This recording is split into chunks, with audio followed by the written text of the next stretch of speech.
Community policing সবাই মিলে গড়ি নিরাপদ সমাজ এই প্রতিপাদ্যকে সামনে রেখে পল্লবী থানায় অনুষ্ঠিত হয়েছে ওপেন হাউস ডে।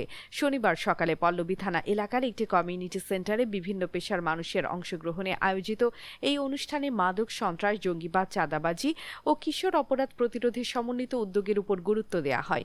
অনুষ্ঠানে প্রধান অতিথি হিসেবে উপস্থিত ছিলেন যুব ও ক্রীড়া প্রতিমন্ত্রী আমিনুল হক। বিশেষ অতিথি ছিলেন ঢাকা মেট্রোপলিটন পুলিশের ভারপ্রাপ্ত কমিশনার এস.এন. মোহাম্মদ নজরুল ইসলাম। অনুষ্ঠানে সভাপতিত্ব করেন মিরপুর বিভাগের উপ-পুলিশ কমিশনার মোহাম্মদ মোস্তাক সরকার। অনুষ্ঠানের শুরুতে মোস্তাক সরকার উদ্বোধনী বক্তব্যে কমিউনিটি পুলিশিং এর গুরুত্ব তুলে ধরেন। পুলিশ সত্যিকার অর্থেই এই জনগণের সেবক হিসেবে কাজ করবে।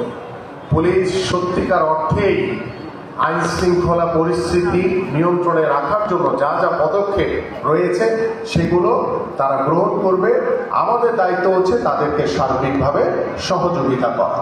তাহলে কিন্তু আমাদের এই সমাজ ব্যবস্থা, এই মাদক কারবারি বলেন, এই চাঁদাবাজ বলেন, এই কিশোর গ্যাং বলেন, চুরি ডাকাতি বলেন, সবকিছুর সমস্যায় কিন্তু আমরা সমাধান করতে পারবো। কিন্তু একটি কথা বলে দিই, আমরা সরকার গঠন করেছি এখনো 3 মাস হয় নাই।